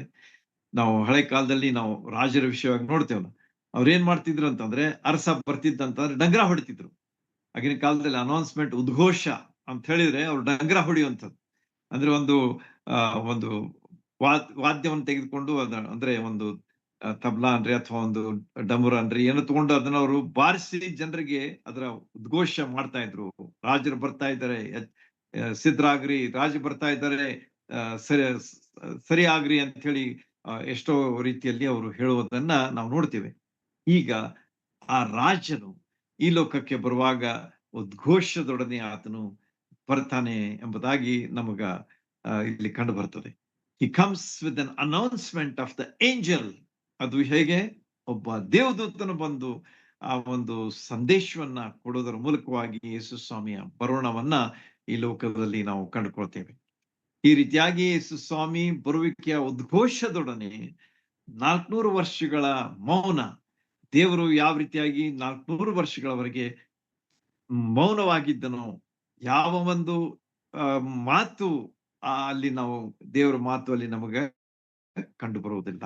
ಯಾವ ಪ್ರವಾದನೆಯೂ ಇಲ್ಲ, ಯಾವ ಮಾತು ಇಲ್ಲ, ನಮಗೆ ಏನು ಅಲ್ಲಿ ಕಾಣದಂತಹ ಒಂದು ಸ್ಥಿತಿಯನ್ನ ನಾವು ಈಗ ಯೇಸು ಸ್ವಾಮಿಯ ಉದ್ಘೋಷದೊಡನೆ, ಬರುವಿಕೆಯ ಉದ್ಘೋಷದೊಡನೆ ಅದು ಅಂತ್ಯವಾಯಿತು ಎಂಬುದಾಗಿ ನಮಗ ಇಲ್ಲಿ ತಿಳಿದು ಬರ್ತದೆ. ಈ ರೀತಿಯಾಗಿ ನೀವು ಮತ್ತಾಯನ ಸುವಾರ್ತೆಯ ಒಂದು ಆರಂಭವನ್ನ ಇಲ್ಲಿ ನೀವು ಸ್ಪಷ್ಟವಾಗಿ ಕಂಡುಕೊಳ್ತೀರಿ. ಮತ್ತಾಯನ ಸುವಾರ್ತೆಯಲ್ಲಿ ನೆರವೇರಿತು ಎಂಬುದಾಗಿ ಹೇಳಿದಂತಹ ಮಾತು ಮೇಲಿಂದ ಮೇಲೆ ಬರ್ತದೆ. If you observe this, it comes 15 times. 15 ಸಲ ಇದು ಉಪಯೋಗಿಸಲ್ಪಟ್ಟಂತ ಒಂದು ಶಬ್ದ ನೆರವೇರಿಕೆ, ನೆರವೇರಿಕೆ, ನೆರವೇರಿಕೆ ಎಂಬುದನ್ನ 15 ಸಲ ಮತ್ತಾಯನ ಸುವಾರ್ತೆಯಲ್ಲಿ ನಮಗ ಸ್ಪಷ್ಟವಾಗಿ ಇದನ್ನ ಕಂಡುಕೊಳ್ತೀವಿ. ಇಷ್ಟು ಹಿನ್ನೆಲೆಯನ್ನ ತಿಳ್ಕೊಂಡು ನಾವು ಮತ್ತಾಯನ ಸುವಾರ್ತೆಯ ಆರಂಭದ ಕಡೆಗೆ ಸ್ವಲ್ಪ ಬರೋಣ. ಇಷ್ಟೆಲ್ಲ ನೀವು ಹಿಂದೆಲೆಯಾಗಿ ತಿಳ್ಕೊಂಡ್ರಿ, ಏನೇನಾಯ್ತು, ಹಳೆ ಒಡಂಬಡಿಕೆ ಮುಗಿದ ಮೇಲೆ ಹೊಸ ಒಡಂಬಡಿಕೆ ತನಕ ಏನೇನಾಯ್ತು ಎಂಬುದನ್ನ ನೀವು ತಿಳ್ಕೊಂಡ್ರಿ. ಲಕ್ಷ್ಯ ಕೊಟ್ಟು ಅದನ್ನ ಮರಿಬೇಡ್ರಿ. It is very useful to you to understand the context of the biblical happenings. ಸತ್ಯವೇದದಲ್ಲಿ ಆಗ್ತಕ್ಕಂಥ ಘಟನೆಗಳಿಗೆ ಇದೊಂದು ಬಹಳಷ್ಟು ನಿಮಗೆ ಒಂದು ಅರ್ಥ ಕಲ್ಪಿಸಿ ಕೊಡ್ತದೆ, ಅದು ನಿಮ್ಗೆ ತಿಳಿಸ್ಕೊಡ್ತದೆ ಹೇಗೆ ಏನೇನಾಯ್ತು ಅಂತ ಹೇಳಿ. ಈಗ ನಾವು ಮುಂದೆ ಹೋಗುವಾಗ ಮತ್ತಾಯನ ಸುವಾರ್ತೆಯ ಆರಂಭದ ಕಡೆಗೆ ನಾವು ಬರುವಾಗ ಅಲ್ಲಿ ಯೇಸು ಸ್ವಾಮಿ ಏನಾಗಿ ಬಂದಿದ್ದಾರೆ ಅಂತಂದ್ರೆ ಒಬ್ಬ ರಾಜನಾಗಿ ಇಲ್ಲಿ ನಮಗೆ ಕಂಡು ಬರ್ತಾರೆ. ಮತ್ತಾಯ ವಾಸ್ ಎ ಟ್ಯಾಕ್ಸ್ ಕಲೆಕ್ಟರ್. ಆತನ ಒಬ್ಬ ಆ ಸುಂಕದ ಗುತ್ತಿಗೆದಾರನಾಗಿದ್ದು ಅಂತೇಳಿ ನಮಗ ಸುವಾರ್ತೆಗಳಲ್ಲಿ ಸ್ಪಷ್ಟವಾಗಿ ಅದನ್ನು ನೋಡ್ತೀವಿ. ಯೇಸು ಸ್ವಾಮಿ ಅವನು ಕರೀತಾರೆ, ಬಾ ನನ್ನ ಹಿಂದೆ ಅಂತ ಹೇಳಿರುವಾಗ ಅವನು ಆ ಕೆಲಸ ಬಿಟ್ಟು ಬಂದ್ಬಿಡ್ತಾನೆ. Very very interesting. ಯೇಸು ಸ್ವಾಮಿ ಮಾತಿಗೆ ಕೂಡಲೇ ವಿಧೇಯನಾಗ್ತಾನೆ ಮತ್ತು 12 ಶಿಷ್ಯರಲ್ಲಿ ಆತನು ಒಬ್ಬನಾಗಿ ನಮಗ ಕಂಡು ಬರ್ತಾನೆ. ನೋಡ್ರಿ, ವಿಧೇಯತೆ always brings blessings in our life. ಮತ್ತೆ ಸುಂಕದ ಗುತ್ತಿಗೆದಾರ ಬಹಳಷ್ಟು ರೊಕ್ಕ ಗಳಿಸಬಹುದಾಗಿತ್ತು, ಬಹಳಷ್ಟು ಇರ್ಬೋದಾಗಿತ್ತು. ಈಗ ಜಕ್ಕಾಯನ ಬಗ್ಗೆ ನೀವು ನೋಡಿದಿರಲ್ಲ ಏನಂತ ಹೇಳಿ, ಎಷ್ಟು ಅವನ ಕಡೆಗೆ ಸಂಪತ್ತಿತ್ತು ಅಂತೇಳಿ. ಆದ್ರೆ ಯಾವಾಗ ಯೇಸು ಸ್ವಾಮಿಯನ್ನು ನಂಬ್ತಾನೆ ಅವಾಗ ಅವನ ಜೀವನದಲ್ಲಿ ಎಲ್ಲ ಬದಲಾವಣೆ ಆಗ್ತದ ಅಂತ ಹೇಳಿ ನಾವು ನೋಡಿದ್ವಿ. ಅನ್ಯಾಯವಾಗಿ ತೆಗೆದುಕೊಂಡಿದ್ರೆ ಅದನ್ನ ತಿರುಗಿಸ್ತೇನೆ ಅಂತ ಹೇಳ್ತಾನೆ. ಈ ರೀತಿಯಾಗಿ ಅವನಲ್ಲಿ ಒಂದು ಬದಲಾವಣೆ ಆಗ್ತದೆ ಎಂಬುದನ್ನ ನಾವು ಲೂಕನ ಸುವಾರ್ತೆಯಲ್ಲಿ ಸ್ಪಷ್ಟವಾಗಿ ಅವನ ಬಗ್ಗೆ ಕಾಣ್ತೀವಿ. ಅದೇ ರೀತಿಯಾಗಿ ಇಲ್ಲಿ ಒಬ್ಬ ಸುಂಕದ ಗುತ್ತಿಗೆದಾರನಾದಂತ ಮತ್ತಾಯನ ಜೀವನದಲ್ಲಿ ಅದ್ಭುತವಾದಂತಹ ಒಂದು ಬದಲಾವಣೆಯನ್ನ ನಾವು ಕಾಣ್ತೇವೆ. He leaves his jobs and he follows the Lord Jesus Christ. ಕರ್ತನಾದ ಯೇಸು ಕ್ರಿಸ್ತರನ್ನ ಆತನ ಹಿಂಬಾಲಿಸಿದ ಎಂಬುದಾಗಿ ಅವನ ಬಗ್ಗೆ ನಾವು ನೋಡುವಾಗ 12 ಶಿಷ್ಯರಲ್ಲಿ ಒಬ್ಬನಾಗಿ ಯೇಸು ಸ್ವಾಮಿ ಪರಲೋಕಕ್ಕೆ ಏರಿ ಹೋದ್ಮೇಲೆ ಈ ಒಂದು ಸುವಾರ್ತೆಯನ್ನ ಬರೆದಂತಹ ಒಬ್ಬ ವ್ಯಕ್ತಿ ಈತನಾಗಿದ್ದಾನೆ, ಮತ್ತಾಯನಾಗಿದ್ದಾನೆ ಎಂಬುದನ್ನ ನಾವು ಗಮನದಲ್ಲಿ ಇಟ್ಟುಕೊಂಡು ಮುಂದೆ ಹೋಗೋಣ. ಈ ಒಂದು ಮತ್ತಾಯನ ಸುವಾರ್ತೆ ಏನಾಗಿದೆ ಅಂತ ಹೇಳಿದ್ರೆ, in short or in brief, you can just remember like it is a bridge between Old and New Testament. ಹಳೆ ಒಡಂಬಡಿಕೆ ಮತ್ತು ಹೊಸ ಒಡಂಬಡಿಕೆಯ ಒಂದು ಸೇತುವೆ ಅಂತ ಹೇಳಿ ನೆನ್ಪಿಟ್ಕೊಳ್ರಿ. ಇದೇನ್ ಮಾಡ್ತಾರೆ ಅಂತಂದ್ರೆ, ಮಲಾಕಿಯ ಪುಸ್ತಕ, ಮತ್ತಾಯನ ಸುವಾರ್ತೆ ಇವೇನಾಗಿವೆ ಅಂತಂದ್ರೆ ಇದಕ್ಕೆ ಒಂದು ಬ್ರಿಡ್ಜ್ ಆಗಿ ನಮಗ ಕಂಡು ಬರ್ತದೆ. ಹಳೆ ಒಡಂಬಡಿಕೆ ಮತ್ತು ಹೊಸ ಒಡಂಬಡಿಕೆಯ ನಡುವೆ ಇದೊಂದು ಸೇತುವೆ ಆಗಿ ನಮಗ ಕಂಡು ಬರ್ತದೆ. ಆರಂಭದಲ್ಲಿ ನಮಗ ವಂಶಾವಳಿ ಇಲ್ಲಿ ನಮಗ ತಿಳಿದು ಬರ್ತದೆ. ನಾವು ಕಳೆದ ಸಾರಿ ನೋಡಿದಿವಿ ಯಾವ ರೀತಿಯಾಗಿ ಮಾರ್ಕನ ಸುವಾರ್ತೆ, ಆತನೊಬ್ಬ ಸೇವಕನಾದ ಕಾರಣ ಅಲ್ಲಿ ಯಾವ ವಂಶಾವಳಿಯ ನಮೂದ ಇಲ್ಲ. ಆದ್ರೂ ಕೂಡ ಯಾವ ರೀತಿಯಾಗಿ ಯೇಸು ಸ್ವಾಮಿ ಬರ್ತಾನೆ ಎಂಬುದರ ಉಲ್ಲೇಖ ಅಲ್ಲಿ ಹೇಳಿದೆ ಎಂಬುದನ್ನ ನಾನು ನಿಮ್ಗೆ ಕ್ಲಿಯರ್ ಮಾಡಿದ್ದೇನೆ. ಅದರ ಸಲುವಾಗಿ ನಾನು ಸಮಯ ಕಳೆಯುವುದಿಲ್ಲ, ನೆನಪು ಮಾಡ್ಕೊಳ್ರಿ, ಬಹಳ ಇಂಪಾರ್ಟೆಂಟ್ ಅದೇ. ಮತ್ತು ಇವತ್ತು ನಾವೇನ್ ನೋಡ್ತೀವಿ ಅಂತಂದ್ರೆ ವಂಶಾವಳಿ ಅನ್ನ ಇಲ್ಲಿ ನಾವು ನೋಡ್ತೀವಿ. ಈಗಾಗಲೇ ಸೋದರು ಓದಿದ್ರು ಮೊದಲೇ 2 ವಚನಗಳಲ್ಲಿ. ವಂಶಾವಳಿ ಯಾರ ಸಲಾಗಿರ್ತದೆ? The kings have the genealogies. ಅರಸರಿಗೆ ವಂಶಾವಳಿಗಳು ಇರ್ತವೆ ಎಂಬುದನ್ನ ನಾವು ಇಲ್ಲಿ ಕಾಣ್ತೇವೆ. ಇಲ್ಲಿ ಮೊದಲೇ ವಚನ 2ನೇ ವಚನದಲ್ಲಿ ನೋಡುವಾಗ ಯೇಸು ಕ್ರಿಸ್ತನ ವಂಶಾವಳಿಯು, ಆತನು ದಾವೀದನ ವಂಶದವನು, ದಾವೀದನು ಅಬ್ರಹಾಮನ ವಂಶದವನು ಎಂಬುದಾಗಿ, ಅಬ್ರಹಾಮನು ಇಸಾಕನನ್ನು ಪಡೆದನು, ಇಸಾಕನು ಯಾಕೋಬನನ್ನು ಪಡೆದನು. ಇರಲಿ, ಮೊದಲನೇದಾಗಿ ನಾವು ಇಲ್ಲಿ ಏನ್ ನೋಡ್ತೀವಿ ಅಂತಂದ್ರೆ, ಯೇಸು ಕ್ರಿಸ್ತರ ವಂಶಾವಳಿಯಲ್ಲಿ ಅದು ಮೊದಲನೇದಾಗಿ ಆತನು ದಾವೀದನ ವಂಶದವನು, ದಾವೀದನು ಅಬ್ರಹಾಮನ ವಂಶದವನು. ಏನ್ ನಮ್ಗೆ ಕಂಡು ಬರ್ತದ ಅಂತಂದ್ರೆ, ಯೇಸು ಸ್ವಾಮಿಯ ಒಂದು ವಂಶಾವಳಿ ಅದೊಂದು ರಾಜನ ವಂಶಾವಳಿ ಆಗಿದೆ. ಇಟ್ ವಾಸ್ ಅ ರಾಯಲ್ ಏನಂತಾರೆ ಅದಕ್ಕೆ, ಲೀನಿಯೇಜ್ ಅಲ್ಲಿ ವಂಶಾವಳಿ ನಮಗ ಕಂಡು ಬರ್ತದೆ. ಅಷ್ಟೇ ಅಲ್ಲದೆ it was a legal lineage ಎಂಬುದನ್ನು ಸಹ ನಾವು ತಿಳ್ಕೊಂಡಿರಬೇಕು. ಕಾಯ್ದೆಬದ್ಧವಾಗಿ ಇದ್ದಂತಹ ವಂಶಾವಳಿ ಮತ್ತು ರಾಜನ ವಂಶಾವಳಿಯಾಗಿ ಯೇಸು ಸ್ವಾಮಿಯ ವಂಶಾವಳಿ ನಮಗ ಕಂಡು ಬರ್ತದೆ. ಆಮೇಲೆ ಇಲ್ಲಿ ಹೇಳಿದಂತಹ ಹೆಸರುಗಳ ಬಗ್ಗೆ ನಾವು ಸ್ವಲ್ಪ ತಿಳ್ಕೊಳ್ಳೋಣ. ಯಾಕೆ ಅವ್ರ ಬಗ್ಗೆ ಹೇಳಿದ್ದಾರೆ ಅಲ್ಲಿ? About 42 names are there. ಅವುಗಳನ್ನೆಲ್ಲ ನಾನು ಹೇಳುವುದಿಲ್ಲ, ಸಮಯಕ್ಕೆ ಸಾಲೋದೇ ಇಲ್ಲ. ಆದ್ರೆ ಕೆಲವು ವ್ಯಕ್ತಿಗಳ ಹೆಸರನ್ನ ಹೇಳ್ಬೇಕಾಗ್ತದೆ, ಯಾಕಂದ್ರೆ they are very important in this genealogy. ಈ ವಂಶಾವಳಿಯಲ್ಲಿ ಕೆಲವರ ಹೆಸರುಗಳನ್ನ ಅಷ್ಟೇ ಹೇಳ್ತೇನೆ. There are 42 names. 14 into 3, 14ಗಳ ಗುಂಪು ಇದೆ ಅಂತ 3 ಗುಂಪುಗಳಿವೆ. So 14 into 3 is 42. 42 ಹೆಸರುಗಳನ್ನ ಇಲ್ಲಿ ಈ ವಂಶಾವಳಿ ಹೊಂದಿದೆ. ಆಗ್ಲಿ, ಈಗ ಮೊದಲನೇದಾಗಿ ಬರ್ತಕ್ಕಂತಹ ಹೆಸರು ಏನಂತಂದ್ರೆ ದಾವೀದನ ವಂಶಸ್ಥನಾದಂತ ಅಬ್ರಹಾಮನ ಹೆಸರಲ್ಲಿ ಬರ್ತದೆ. ಸೊ ದಾವೀದ ಏನಾಗಿದ್ದ ಅಬ್ರಹಾಮ ಏನಾಗಿದ್ದ ನಿಮ್ಮೆಲ್ರಿಗೂ ಗೊತ್ತದೆ. ನಾನು ವಿವರಿಸ್ಲಿಕ್ಕೆ ಸಮಯನೇ ಇಲ್ಲ, ಆದ ಕಾರಣ ನಿಮಗೆ ಕ್ವಿಕ್ ಆಗಿ ಹೇಳ್ತಾ ಹೋಗ್ತೇನೆ. ಅಲ್ಲಿ ಅಬ್ರಹಾಮ ಏನಾಗಿದ್ದ ಅಂತಂದ್ರೆ ಆತನು ದೇಶದ ತಂದೆ, is the father of the nation. ದೇವರು ಅವನನ್ನು ಕರೀತಾನೆ. 12ನೇ ಅಧ್ಯಾಯದಲ್ಲಿ ನೀವು ನೋಡುವಾಗ ಯಾವ ರೀತಿಯಾಗಿ ದೇವರು ಅವನನ್ನು ಕರೀತಾನೆ. ಆಗ ಮತ್ತಾಯನ ಯಾವ ರೀತಿಯಾಗಿ ಬಿಟ್ಟು ಬಂದ, ಅದೇ ರೀತಿಯಾಗಿ ಅಬ್ರಹಾಮನು ಸಹ ತನ್ನ ಜನರನ್ನ ಬಿಟ್ಟು ಆತನು ಕಾನಾನ್ ದೇಶಕ್ಕೆ ಪ್ರಯಾಣ ಮಾಡಿದ ಎಂಬುದಾಗಿ ಅವನ ಬಗ್ಗೆ ನಾವು ನೋಡುವಾಗ, ಆತನೊಬ್ಬ ನಂಬಿ ವಿಧೇಯನಾದಂಥ ವ್ಯಕ್ತಿ ಯಾರಾಗಿದ್ರಂತಂದ್ರೆ ಅಬ್ರಹಾಮನು. ಅವನು ಏನಾಗಿದ್ದಾನಂತಂದ್ರೆ ದೇಶದ ತಂದೆ, ಫಾದರ್ ಆಫ್ ದ ನೇಷನ್ ಅಂತ ಹೇಳಿ ಅವನು ಕರಿತೀವಿ. ಇಸ್ರಾಯೇಲ್, father of the Israelite country ಅಂತ ಹೇಳ್ಬೋದು. ಈ ರೀತಿಯಾಗಿ ಆತನು ಏನಾಗಿದ್ದಾನ ಅಂತಂದ್ರೆ ಪಿತನಾಗಿದ್ದಾನೆ, ದಟ್ ಈಸ್ ಫಾದರ್. ಆಮೇಲೆ ಇವನ್ ಏನಾಗಿದ್ದ ಅಂತಂದ್ರೆ ದೇವರು ಆರಿಸಿಕೊಂಡಂತವನಾಗಿದ್ದ. There are so many names in this world, lakhs and crores and many of the crores of people names are there. ಅದರಲ್ಲಿ ಆರಿಸಿಕೊಂಡಂತ ಹೆಸರುಗಳಲ್ಲಿ ಅಬ್ರಹಾಮನು ಸಹ ಆಗಿದ್ದ ಎಂಬುದಾಗಿ ನಮಗ ಅವನ ಬಗ್ಗೆ ಇಲ್ಲಿ ತಿಳಿದು ಬರ್ತದೆ. ಆಮೇಲೆ ಏನಾಯ್ತು ಅಂತಂದ್ರೆ ಇವನು ಇಸಾಕನ ಜನನ, ನಿಮಗೆಲ್ಲರಿಗೆ ಗೊತ್ತದೆ ಯಾವ ರೀತಿಯಾಗಿ ಆ 3 ಜನ ಬರ್ತಾರೆ ಅವನ ಡೇರಿಗೆ. ಅಲ್ಲಿ ಅವನು ಕೂಡ ಅನ್ಯೋನ್ಯತೆ, ಊಟ, ಭೋಜನ ಎಲ್ಲ ಆಗ್ತದೆ. ಅವಾಗ ಅವರು ಅವನಿಗೆ ಆಶೀರ್ವಾದವನ್ನು ಸಹ ಕೊಟ್ಟು ಹೋಗ್ತಾರೆ. ಮುಂದಿನ ವರ್ಷ ನಾವು ಬರುವಾಗ ನಿನಗೆ ಒಬ್ಬ ಮಗು ಆಗಿರ್ತದೆ ಎಂಬುದಾಗಿ. ಅವನೇನಾಗಿದ್ದ ಅಂತಂದ್ರೆ is the son of promise, ವಾಗ್ದಾನದ ಮಗ. ಅವನು ಯಾರು? ಇಸಾಕ್ ಅಂತೇಳಿ ನಮ್ಮೆಲ್ಲರಿಗೆ ಗೊತ್ತಿದೆ. ಈಗ ಈ ಇಸಾಕನು ಹುಟ್ಟೋದಕ್ಕಿಂತ ಮುಂಚೆ ಏನಾಯ್ತು? 75 ವರ್ಷದವನಿದ್ದಾಗ ಅವನಿಗೆ ವಾಗ್ದಾನ ಸಿಕ್ತು. ಆದ್ರೆ ತಂದೆ ಆದಾಗ ಅವನಿಗೆ 99 ಇಯರ್ಸ್ ಆಗಿದ್ದು ಅಂತೇಳಿ, 100 ಇಯರ್ಸ್ ಆಲ್ಮೋಸ್ಟ್ ಆಗಿದ್ದು ಅವನಿಗೆ ಅಂತೇಳಿ ನಮ್ಗ ಕಂಡು ಬರ್ತದೆ. ಹೀಗಿರುವಾಗ ಈ ಮಧ್ಯದಲ್ಲಿ ಏನಾಯ್ತು ಅದು ಸಹ ನಿಮ್ಗೆ ಗೊತ್ತದೆ. ಸಾರಳ ಒಂದು ಲೌಕಿಕವಾದಂಥ ವಿಚಾರಕ್ಕೆ ಆತನು ಒತ್ತಡಕ್ಕೆ ಒಳಗಾಗಿ ಅವನೇನ್ ಮಾಡ್ಬಿಟ್ಟ ಅಂತಂದ್ರೆ ಇಷ್ಮಾಯೇಲ್ನನ್ನ ಹಾಗರಳ ಮೂಲಕವಾಗಿ ಪಡ್ಕೊಂಡ. ನಾ ವಿವರಿಸ್ಲಿಕ್ಕೆ ಆಗುದಿಲ್ಲ. ಹಾಗರ ಮೂಲಕವಾಗಿ ಅಬ್ರಹಾಮನು ಇಷ್ಮಾಯೇಲ್ನನ್ನ ಪಡ್ಕೊಂಡ ಎಂಬುದಾಗಿ. ಇನ್ನು ಇಸಾಕ ವಾಗ್ದಾನದ ಮಗ ಹುಟ್ಟಿರ್ಲಿಲ್ಲ. ಹೀಗಿರುವಾಗ ಈ ಇಸಾಕ ಇವರು ಜನನಕ್ಕಿಂತ ಮುಂಚೆ ಇಷ್ಮಾಯೇಲನ ಜನನ ಆಗಿತ್ತು. ಎರಡನೇದಾಗಿ ಸಾರಳು ಸತ್ತ ಮೇಲೆ ಅಬ್ರಹಾಮನಿಗೆ ಅನೇಕ ಮಕ್ಕಳಾಗ್ತಾರೆ, ಕೆಟೂರಳ ಮೂಲಕವಾಗಿ ಮಕ್ಕಳಾಗ್ತಾರೆ.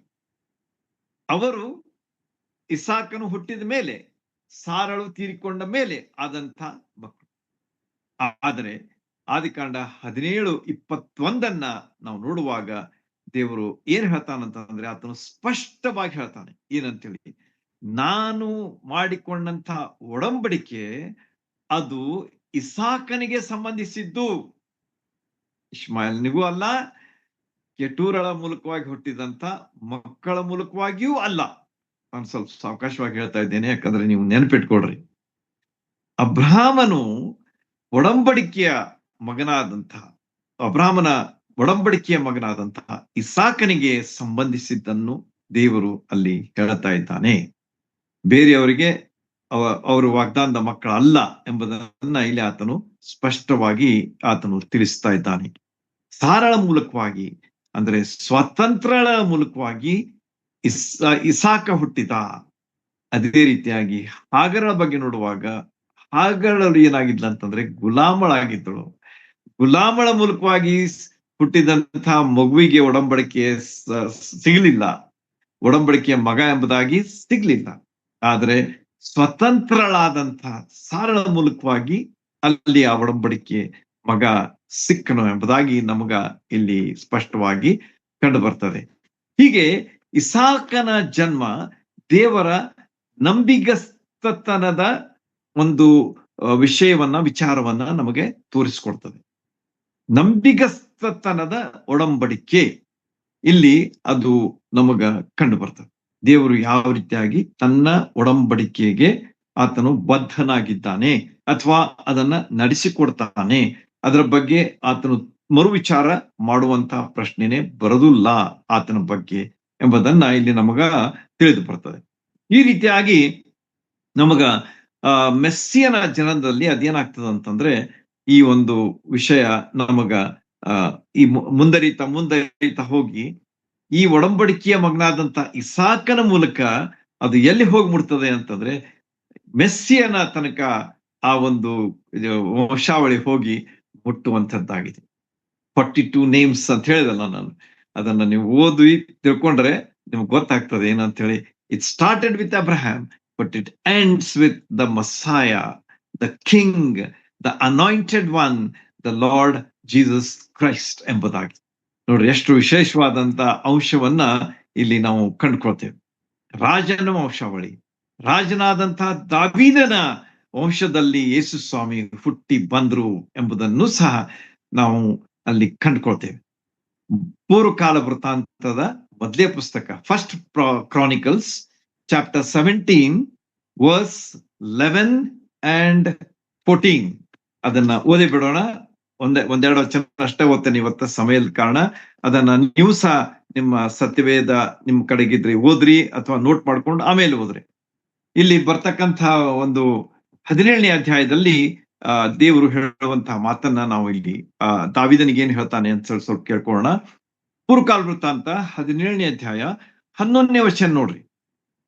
ನಿನ್ನ ಆಯುಷ್ಕಾಲವು ಮುಗಿದು ನೀನು ಪಿತೃಗಳ ಬಳಿಗೆ ಸೇರಿದ ಮೇಲೆ ನಿನ್ನ ಮಕ್ಕಳಲ್ಲಿ ಒಬ್ಬನನ್ನು ಅಭಿವೃದ್ಧಿಪಡಿಸಿ ಅವನ ರಾಜ್ಯವನ್ನು ಸ್ಥಿರಪಡಿಸುವೆನು ಎಂಬುದಾಗಿ ಇಲ್ಲಿ ಹೇಳ್ತಾನೆ.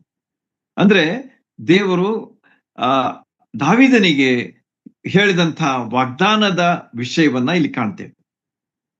ವಾಗ್ದಾನದ ಅಂದ್ರೆ ಮೊದಲಿಗೆ ನಿಮ್ಗ ಸಲ್ಮೋನನ ವಿಷಯ ಹೇಳ್ತಾ ಇದ್ದಾನೆ 11ನೇ ಅಧ್ಯಾಯದಲ್ಲಿ, ಮತ್ತು ಅದೇ ಮುಂದಿನ ವಚನಗಳಲ್ಲಿ ಬರ್ತಕ್ಕಂಥ 14ನೇ ವಚನ ನೋಡೋಣ. ಅವನನ್ನು ನನ್ನ ಮನೆಯಲ್ಲಿಯೂ ನನ್ನ ರಾಜ್ಯದಲ್ಲಿಯೂ ಸದಾ ಸ್ಥಿರಗೊಳಿಸುವೆನು, ಅವನ ಸಿಂಹಾಸನವು ಶಾಶ್ವತವಾಗಿರುವುದು ಎಂಬುದೇ.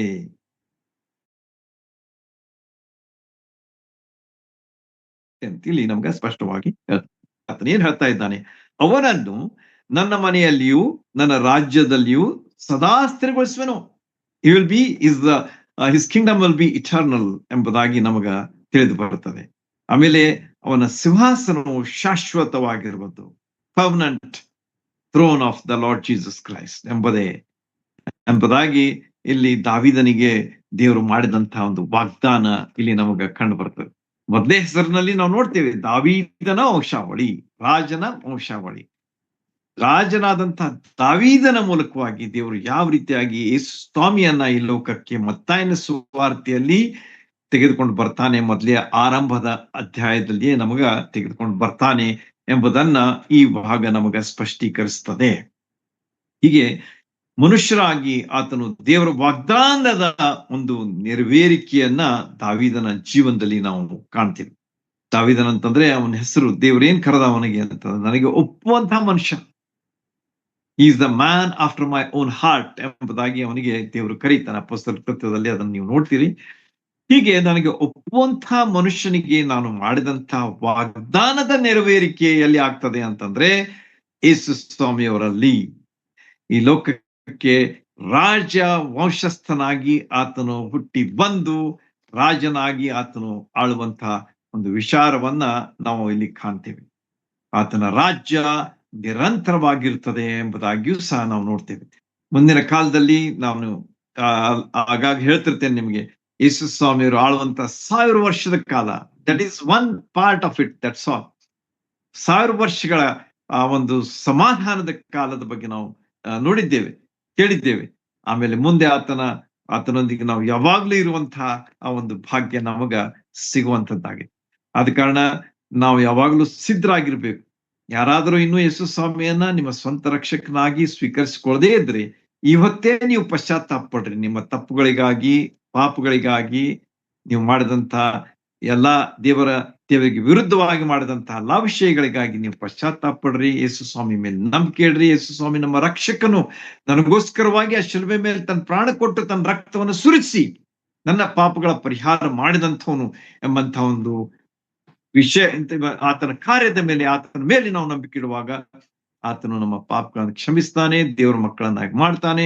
ನಿತ್ಯ ಜೀವಕ್ಕಾಗಿ ನಾವು ಬಾಧ್ಯರಾಗಿ ಆತನೊಂದಿಗೆ ಸದಾ ಇರುವಂತಹ ಆತನ ರಾಜ್ಯಕ್ಕೆ ಅಂತ್ಯವೇ ಇಲ್ಲ ಎಂಬುದಾಗಿ ನೀವು ಕೇಳಿದ್ದೀರಲ್ಲ. ಅದೇ ರಾಜ್ಯದಲ್ಲಿ ನಾವು ಸದಾಕಾಲ ಇರಲಿಕ್ಕೆ ನಮಗ ಸಾಧ್ಯವಾಗ್ತದೆ.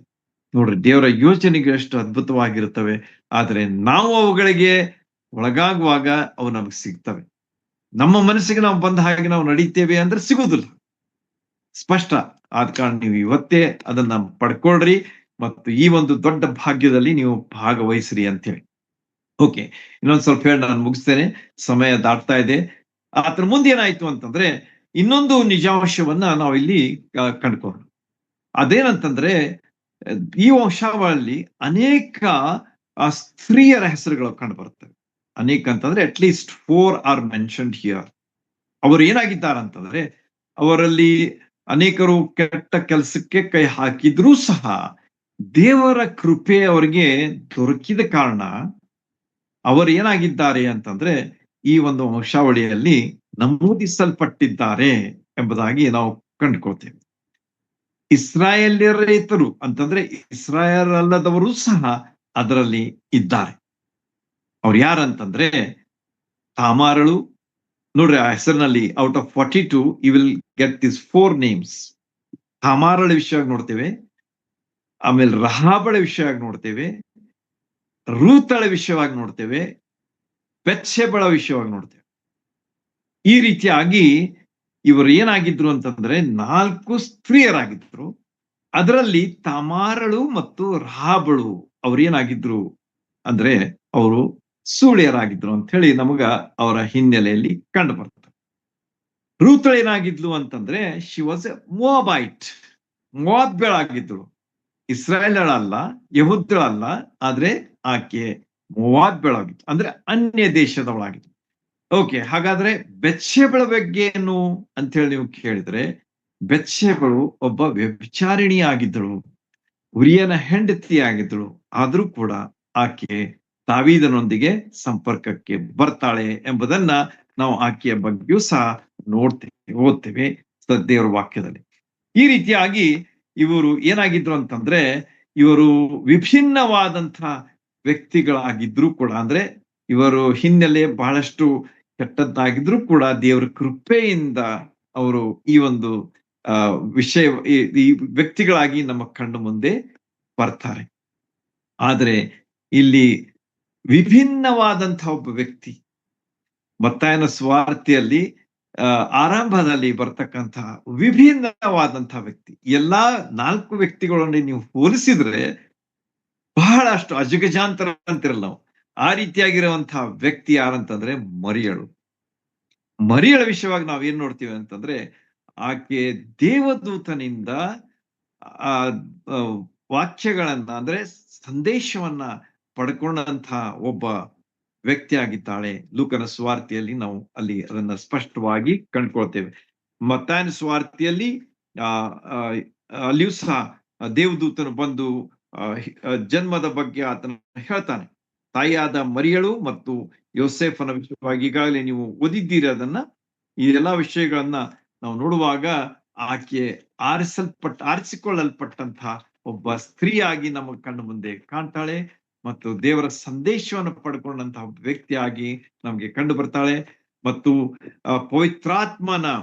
ಪವಿತ್ರ ಶಿಶು ಯೇಸು ಸ್ವಾಮಿ, ಆಕೆಯ ಗರ್ಭವು ಪವಿತ್ರಾತ್ಮನಿಂದಲೇ ಆದದ್ದು ಎಂಬುದಾಗಿ ನಾವು ಈಗಾಗಲೇ ಮತ್ತಾಯನ ಸುವಾರ್ತೆಯಲ್ಲಿ 20ನೇ ವಚನದಲ್ಲಿ, ಮೊದಲನೇ ಅಧ್ಯಾಯ 20ನೇ ವಚನದಲ್ಲಿ ಓದಿದ್ದೇವೆ. ಇಂತಹ ಒಬ್ಬ ಶಿಶು ಈ ಲೋಕಕ್ಕೆ ಹುಟ್ಟಿ ಬಂದದ್ದು ಪವಿತ್ರ ಶಿಶುವಾಗೇ ಇರ್ತದೆ. ಇವೆಲ್ಲವುಗಳನ್ನ ಮತ್ತಾಯನ ಸುವಾರ್ತೆ ಆರಂಭದಲ್ಲಿ ನಾವು ಕಾಣ್ತೇವೆ. ಯೋಸೇಫನು ಆತನು ಸಜ್ಜನನಾಗಿದ್ದ ಮತ್ತು ದೇವರು ಅವನಿಗೆ ತನ್ನ ದೂತನ ಮೂಲಕವಾಗಿ ಸಂದೇಶವನ್ನ ಕೊಡುವಾಗ ಆತನು ಕೂಡಲೇ ಅದನ್ನ ಒಪ್ಪಿಕೊಂಡು ದೇವರ ಯೋಜನೆಗೆ ಒಳಗಾಗಿ ಆತನ ಒಬ್ಬ ಅದ್ಭುತನಾದಂತಹ ಒಬ್ಬ ವ್ಯಕ್ತಿಯಾಗಿ ನಮ್ಮ ಕಣ್ಣು ಮುಂದೆ ಕಂಡು ಬರ್ತಾನೆ. ದೇವರು ಉಪಯೋಗಿಸಿಕೊಂಡಂತಹ ಒಬ್ಬ ವ್ಯಕ್ತಿಯಾಗಿ ಕಂಡು ಬರ್ತಾನೆ. ಮರಿಯಳು ಸಹ ಅದ್ಭುತವಾದ ರೀತಿಯಲ್ಲಿ ಉಪಯೋಗಿಸಲ್ಪಟ್ಟಂತಹ ಒಬ್ಬ ವ್ಯಕ್ತಿಯಾಗಿ ನಮಗೆ ಕಂಡು ಬರ್ತಾನೆ. ಹೀಗೆ ದೇವರ ಮಾತುಗಳಿಗೆ ನಾವು ಯಾವಾಗ್ಲೂ ವಿಧೇಯರಾಗಬೇಕಾದದ್ದು ಬಹಳ ಅವಶ್ಯ. ಅದರ ಬಗ್ಗೆ ನಾವು ಪ್ರಶ್ನೆ ಮಾಡೋದಲ್ಲ, ಯಾಕೆ, ಹೇಗೆ, ಯಾಕೆ ಮಾಡಬೇಕು, ಹೇಗ್ ಮಾಡಬೇಕು, ಯಾವಾಗ ಮಾಡಬೇಕು, ಏನಾಗ್ತದೆ ಎನ್ನುವಂತಹ ವಿಚಾರಗಳನ್ನ ನಾವು ದೇವರಿಗೆ ಬಿಟ್ಬಿಡ್ಬೇಕು. ದೇವರ ವಾಕ್ಯದಲ್ಲಿ ದೇವರು ನಮಗೆ ಹೇಳುವಾಗ ಅದನ್ನ ನಾವು ಮಾಡಬೇಕು. ಆಗ ಅದರ ಪ್ರತಿಫಲ ನಮಗೆ ಖಂಡಿತವಾಗಿ ಸಿಗ್ತದೆ. ಈ ಎಲ್ಲಾ ಉದಾಹರಣೆಗಳು ನಮ್ಮ ಕಣ್ಣು ಮುಂದೆ ಇವೆ. ಒಂದೇ ವಿಷಯ ನಾನು ಹೇಳಿ ಮುಗಿಸ್ತೇನೆ. ಅಲ್ಲಿ ಏನಾಗ್ತದೆ ಅಂತಂದ್ರೆ, ರಾಜನಾಗಿ ಜನಿಸಿದಂತ ಯೇಸು ಸ್ವಾಮಿ ಅವರು ಮಾಡಿದಂತ ಕಾರ್ಯಗಳು ಏನಾಗಿದ್ವು, ಅವು ಸಹ ಅದ್ಭುತವಾಗಿವೆ. ನಾ ಹೇಳದಲ್ಲ ನಿಮಗೆ, ಅಷ್ಟು ಹೇಳಿ ಮುಗಿಸ್ತೇನೆ ಅಂತ ಹೇಳಿ. ಅವರು ರಾಜರಾಗಿ ಮಾಡಿದಂತಹ ಕೆಲಸಗಳು ಅಷ್ಟೇ ಅದ್ಭುತವಾಗಿ ಇವೆ. ಅವರು ಮಾರ್ಕನ ಸ್ವಾರ್ಥಿಯಲ್ಲಿ ಸೇವಕರಾಗಿ ಮಾಡಿದಂತ ಕೆಲಸಗಳು ಮತ್ತು ಮತ್ತಾಯನ ಸ್ವಾರ್ಥಿಯಲ್ಲಿ ರಾಜನಾಗಿ ಮಾಡಿದಂತ, ರಾಜವಂಶಸ್ಥನಾದಂತ ರಾಜನಾಗಿ ಮಾಡಿದಂತ ಕೆಲಸಗಳು ಅಷ್ಟೇ ಅದ್ಭುತವಾಗಿದ್ದು ಎಂಬುದಾಗಿ ನಮಗ ಈ ಪುಸ್ತಕದುದ್ದಕ್ಕೂ ನಮಗೆ ತಿಳಿದು ಬರ್ತವೆ. ಯೇಸು ಸ್ವಾಮಿ ತಮ್ಮ ಉಪದೇಶದಲ್ಲಿ ಪರಲೋಕ ರಾಜ್ಯದ ವಿಷಯವಾಗಿ ಬಹಳಷ್ಟು ವಿಷಯಗಳನ್ನು ಹೇಳ್ತಾರೆ. ನೀವು ಬೇರೆ ಸ್ವಾರ್ಥಿಗಳನ್ನ ನೋಡ್ರಿ, ಅದರಲ್ಲಿ ಇಷ್ಟು ಉಲ್ಲೇಖ ಇಲ್ಲ. ಆದ್ರೆ ಮತ್ತಾಯನ ಸ್ವಾರ್ಥಿಯಲ್ಲಿ ಪರಲೋಕ ರಾಜ್ಯದ ಬಗ್ಗೆ ಅಷ್ಟು ಸಾರಿ ಅವರು ಹೇಳ್ತಾರೆ. 6ನೇ ಅಧ್ಯಾಯ ಮೊದಲೇ ವಚನದಲ್ಲಿ ಅವರು ಪರ್ವತ ಪ್ರಸಂಗದಲ್ಲಿ ಹೇಳ್ತಾರೆ, ಆತ್ಮದಲ್ಲಿ ಬಡವರಾಗಿರುವವರು ಧನ್ಯರು, ಅವರು ಪರಲೋಕ ರಾಜ್ಯವು ಅವರದ್ದು ಎಂಬುದಾಗಿ. ಅಲ್ಲಿಂದಲೇ ಆರಂಭವಾಗ್ತದೆ ಅವರ ಪರ್ವತ ಪ್ರಸಂಗ. ಈ ರೀತಿಯಾಗಿ ಪರಲೋಕ ರಾಜ್ಯದ ವಿಷಯವಾಗಿ 13ನೇ ಅಧ್ಯಾಯದಲ್ಲಿ ಸಹ ಅವರು ನಮಗ ಅನೇಕ ಸಾಮ್ಯಗಳನ್ನ ಹೇಳಿದ್ದನ್ನ ನೀವು ಕಾಣ್ತೀರಿ. ಪರಲೋಕ ರಾಜ್ಯವು ಹೀಗಿದೆ, ಪರಲೋಕ ರಾಜ್ಯವು ಹಾಗಿದೆ, ಪರಲೋಕ ರಾಜ್ಯವು ಇದಕ್ಕೆ ಹೋಲಿಕೆ ಆಗಿದೆ ಎಂಬಂತಹ ಅನೇಕ ವಿಚಾರಗಳನ್ನ ನೀವು ಅಲ್ಲಿ ಕಾಣ್ಕೊಳ್ತೀರಿ. ನೋಟ್ ಮಾಡ್ಕೊಳ್ರಿ, ಓದ್ರಿ, ನಿಮ್ಗ ಅದರ ವಿವರ ತಿಳಿಯುತ್ತದೆ. 25ನೇ ಅಧ್ಯಾಯಕ್ಕೆ ನೀವು ಬರುವಾಗ ಅಲ್ಲಿಯೂ ಸಹ ಅನೇಕ ಅಲ್ಲಿ ಆತನ ಒಂದು ಶಿಲುಬೆ ಮೇಲೆ ಹಾಕಿದಂತಹ ಒಂದು ಬರಹ ಏನಾಗಿತ್ತು ಅಂತಂದ್ರೆ, ಯೇಸು ಯಹೂದ್ಯರ ಅರಸನು ಎಂಬುದಾಗಿ, Jesus the king of juice ಎಂಬುದಾಗಿ ಯಾರು ಬರೆಸ್ತಾರೆ ಇದನ್ನ? ಪಿಲಾತನು ಬರೆಸ್ತಾನೆ. ನೋಡ್ರಿ, ಎಷ್ಟು ದೇವರಾತ್ಮನು ತನ್ನ ಕೆಲಸ ಮಾಡ್ತಾನೆ ಎಂಬುದನ್ನ ಇಲ್ಲಿ ನಾವು ಕಾಣ್ತೇವೆ. ಅನ್ಯ ಅರಸವ, ಆದ್ರೆ ಅವನು ಬರೆದಂತ ಶಿರೋನಾಮ ಏನಾಗಿತ್ತು ಅಂತಂದ್ರೆ ಯಹೂದ್ಯರ ಅರಸನು ಎಂಬುದಾಗಿ. Was truly the king of kings and the lord of lords ಎಂಬುದಾಗಿ ನೋಡ್ತೇವೆ. ಅಷ್ಟೇ ಅಲ್ಲದೆ ಮರಣದ ತರುವಾಯ ಅಲ್ಲಿದ್ದಂಥ ಶತಾಧಿಪತಿ ಯೇಸು ಸ್ವಾಮಿಯ ಶಿಲ್ಬೆಯ ವಿಷಯಗಳನ್ನ ಗಮನಿಸುತ್ತಾ ನೋಡ್ತಾ ಇರುವಾಗ, ಯೇಸು ಸ್ವಾಮಿ ಪ್ರಾಣ ಹೋದ್ಮೇಲೆ ಅವನು ಹೇಳಿದಂತ ಮಾತು ಎಷ್ಟು ವಿಶೇಷ ಆಗಿತ್ತು ಅಂತಂದ್ರೆ, ನಿಜವಾಗಿ ಈತನು ದೇವಕುಮಾರನಾಗಿದ್ದನು ಎಂಬುದಾಗಿ. Is the son of god. ದೇವರ ಅಂದ್ರೆ ರಾಜನ ಮಗ, ದೇವರ ರಾಜನ ಮಗ ಆತನ ಆಗಿದ್ದನು ಎಂಬುದಾಗಿ ಆತನ ಬಗ್ಗೆ ಆತನು ಹೇಳುವುದನ್ನ ನೋಡುವಾಗ, ಯೇಸು ಸ್ವಾಮಿಯ ಮರಣದಲ್ಲಿಯೂ ಸಹ ಆತನ ರಾಯಲ್ ನೇಚರ್ ಈಸ್ ಸೀನ್ ಎಂಬುದಾಗಿ ನಮಗ ಕಂಡು ಬರ್ತದೆ. ಈ ರೀತಿಯಾಗಿ ನಾವು ಕಲಿಯುವಂತಹ ಪಾಠ ಏನಂತಂದ್ರೆ, ಮತ್ತಾಯನು ಯೇಸು ರಾಜನ ವಿಷಯವಾಗಿ ಸ್ವಾರ್ಥಿಯನ್ನು ಬರೆದಿರುವಾಗ ನಾವು ಆತನ ಪ್ರಜೆಗಳಾಗಿ, ಆತನಿಗೆ ಆಜ್ಞಾಧಾರಕರಾಗಿ ಅಂದ್ರೆ ಆಜ್ಞೆಗೆ ವಿಧೇಯರಾಗಿ, ಪ್ರಜೆಗಳಾಗಿ ಆತನ ಸಮಾಧಾನದ ಹೇಳ್ದಲ್ಲ ನಿಮಗೆ, 1000 ವರ್ಷದ ಆಳಿಕೆಯ ನಿರೀಕ್ಷೆಯಲ್ಲಿ ಯೇಸು ಸ್ವಾಮಿಯ ಮೇಲೆ ನಂಬಿಕೆ ಪ್ರೀತಿಯೊಂದಿಗೆ ಜೀವಿಸ್ಲಿಕ್ಕೆ ದೇವರು ನಮ್ಮೆಲ್ಲರಿಗೆ ತನ್ನ ಸಹಾಯವನ್ನು ಮಾಡಲಿ. ದೇವರ ನಾಮಕ್ಕೆ